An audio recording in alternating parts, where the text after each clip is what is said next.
Straight to the point. Onya ato ang tagag pagtagad sa don makasama kay kagabi ang pag-asa ni isyu mga sukindig paminaw og advisory. Doon na sila'y nakita nga kanang naang kanang naang daotang panahon no gawa sa para mga sukindig paminaw. So muna nga to ni hatagag pagtagad kay unsa man ni nga basta makadungog ganitag minguntang basta LPA o niya delikado og mo develop ngadto mga sukindig paminaw sa tropical depression. Ingon ang uban nga ay nakapamalit na pamiglansang nakapaayon na ba mis amo ang balay. So ato ang kinahanglan gyud nga ang pag-asa gyud moy atuan tuhuan mga sukindig paminaw. Kaya na may ingon nga ako sogra pa kuno ning bagyo ha. Kita pud in town kasamangkin nagpa-repair sa tuong balay kasamangkin mura sa tagma hadlok sa ta. Ato sang i-check magkasama karong mga orasa si Sir Jomer Eclarino. Live taron Sir Jomer, may buntag nimo live taron sa DYHP ug sa IFM. Imo makauban si kasamang Benji. Sir Jomer, good morning. Yes, Sir Benji. So, good morning sa atong tanan ug sa tanan tigpaminaw sa DYHP kini atong latest weather update karong adlaw. Paday naka-update ang intertropical convergence zone sa may habagatang bahin sa Mindanao samtang kining northeast monsoon naka-apekto sa extreme northern zone. Atong dimonitor na low pressure area outside sa atong Philippine Area of Responsibility nagilay una 1,290 kilometers diha sa may silangan ng Eastern Visayas. Sa atong latest na analysis, taas na ang chance kining ma-develop na bagyo within the next 24 hours. If in case makasulod kini sa TR and maging bagyo, kini ang naay pangalan na letter W o bagyong Wilma. Padayon ta mag-monitor sa latest update kining low pressure area ug base sa atong tropical cyclone threat potential, posible kining mo-cross diha sa may Caraga, Visayas and Southern Luzon. As of karong adlaw atong weather condition Central Visayas, makasinati kita generally fair weather na ay mga patak-patak na mapag-ulan o kini mga localized thunderstorms. Padayon ta mag-monitor sa itong mga gi-issue ng mga thunderstorm advisories. Hinay nga ito na sa kasarangan na hangin masinati sa Visayas o kadagatan malinawon nga ito na sa kasarangan ang pagbalod. Temperatura sa Cebu 26 to 32 degrees Celsius, haring adlaw musalop alas 5:20 sa hapon ug ang dagat mutaob alas 9:03 karong buntag muhunas alas 2:18 sa hapon. Philippine Standard Time alas 6:50 sa buntag gikan diri sa Mactan paga sa Visayas. DOSP Jomar Eclarino. Sir Jomar, ako lang nga kunon og gamay. So karong mosulod nga 24 oras posible siya nga mosulod sa PAR, sir, no? Atong nakita, Sir Benji, within today or possibly until tomorrow, makasulod kining low pressure area sa atong Philippine Area of Responsibility. And aside from that, taas ng chance kining ma-develop na bagyo or tropical cyclone within the next or within 24 hours. So kanang naangkuan, sir, ang asa man ni sa mulanfall ka, sir, kung ugaling mulanfall ni siya, niya kanus amampod? General pa atong gi-issue na track, no, in general, because of low pressure area pa ni, we considering the forecast uncertainty. So, ang nakita nato, mo-cross o diha sa Caraga, Visayas, in Southern Luzon. So, diri, Sir Benji, sa atong mga kaigsuunan, so, not only talking about the center, but even though diha sa Caraga o Southern Luzon, apil gihapon ang most parts of Visayas na makasinati ng kusog na hangin o maka-issue og signal, tropical cyclone wind signals, and also kini mga kusog na mga pag-uwan na expected nato this week. So kaning ni sir, ang iyang uwan nga dadon, makita na ba nato, sir, katong nag-low pressure pa to si Tino sa una, sir, og karon unsa may pag-kumpara nato, sir? Karon is we check pa, no, ito yung tinatawag natin na issuance of weather advisory. So far, wala pa tayo gi-issue na weather advisory, pero kining expected na bagyo, so natay nakita sa mga atong analysis sa numerical weather prediction models na ay mga heavy rains na kusog magdala kini. So natay nakita na kining mga kusog na mga pag-uwan na posible o delikado ang atong mga flash floods and landslide prone areas, ilabi na sa mga highly identified areas. So once na develop na kini as bagyo, is mag-i-issue na ta ng tropical cyclone bulletins na anadiha ang mga possible na unsay mga tropical cyclone wind signals.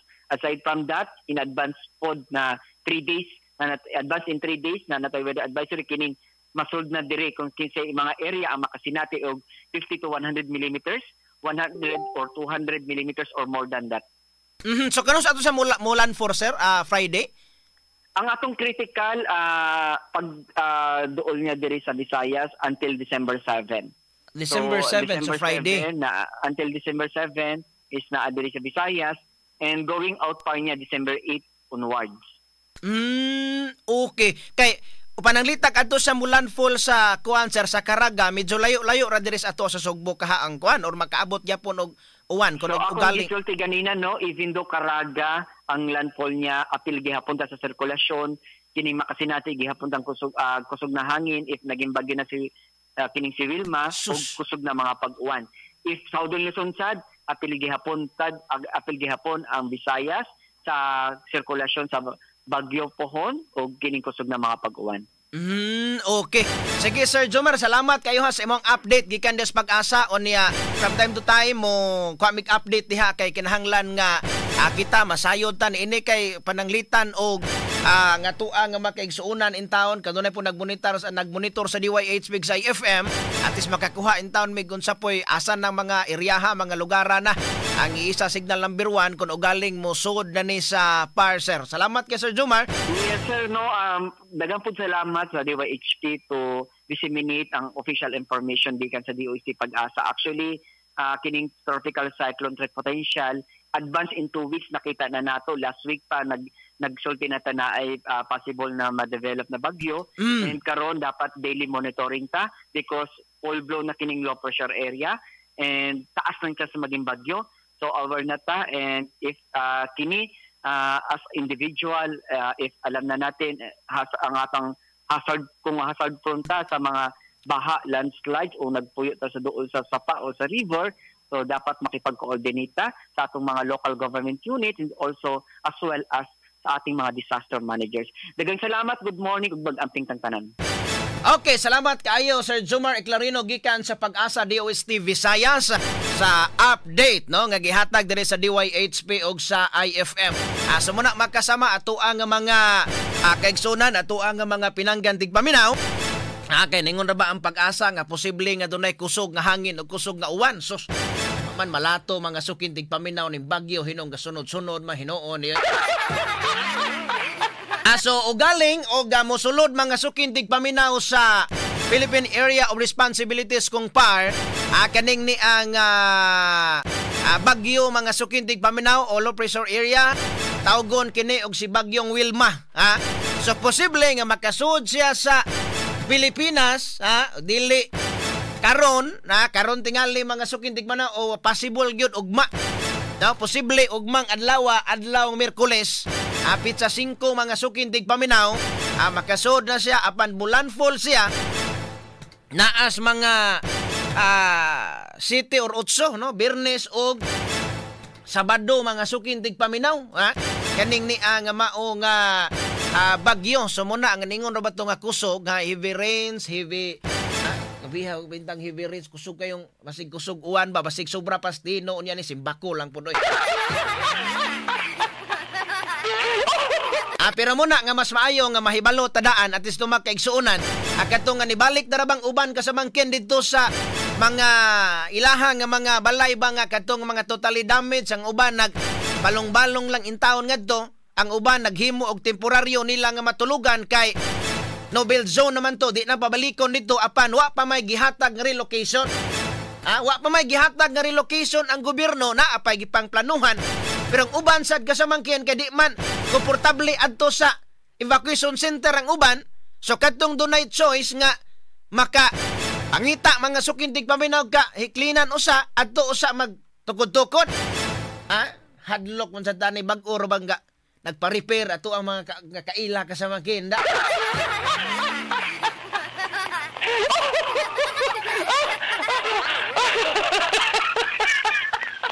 So muna nga kanang na ang kuan ato ang makaigsunan ato lang nga gi magkuan na lang tadaan ato na lang ning anticipate kasamangkin nga kusog sa ning bagyuha pero noon di pa man maklaro wa pa sila gi-issue nga wind signal ang atua nga mga sakop karon sa pag-asa.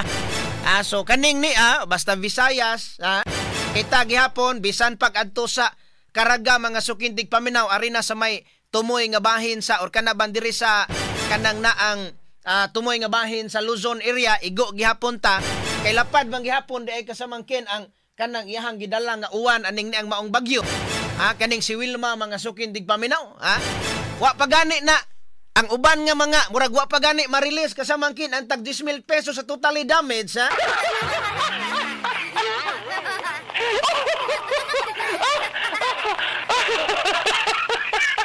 wa pa gani kanang naang kuan kuan din siya sa tuan na sayop din atong kalendaryo dai dire kasamangkin nako og kanang Biyernes ug Sabado mao na Nobyembre pa man din kalendaryo dire.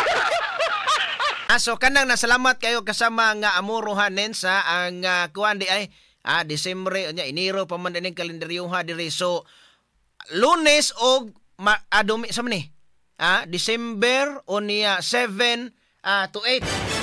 So 7 to 8 Domingo o Lunes.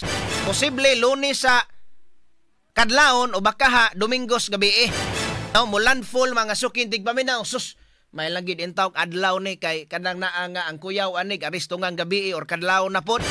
Muragis dino ni mga sukintig paminaw. Straight to the point. So muna nga kanang nang atua nga makaigsunan, atua nga mga sukintig paminaw diha labi na kadto nga mga partially damaged ra unya maabot gyud ang baha. Ayaw lang sa ninyong ipaayo daw ng inyong mga atop diha.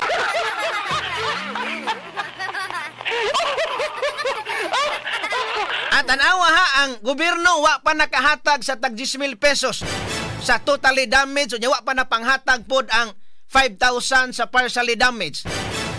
Unya nga tuang nga makaigsuunan diha. Kanang na ang apay kakwa kayo daw unya og naa na po laing bagyo imbis katong na kuan ihatag lang dagoy to kay di na po laing bagyo. Pero kaning ato dili ni ato kuan nga sa panghadlok nga tuan lang nga kitang tanan magmatngo na ta mga sukindig paminaw kay kanang naang pananglitan ganig moingon na ang pag-asa ang DYHP ningon ang DYHP nga kanang naang mo kuan na ta hinay-hinay naghiklin o adto na mo kay dunay uwan dunay hangin dili kay magpaabot ay maniid sa tas panahon. Oro ba na sakit sa nato karon Oro ba na sakit nato ron mga sukindig paminaw nga dunay gani bagyo dunay uwan onya sibya na diri sa DYHP mingon dayon tang nya sama mo diha kanus ama mo diha mo bakwit kanus ama mo mulalin mingon sad mga sukindig paminaw uban maminaw sa tas panahon.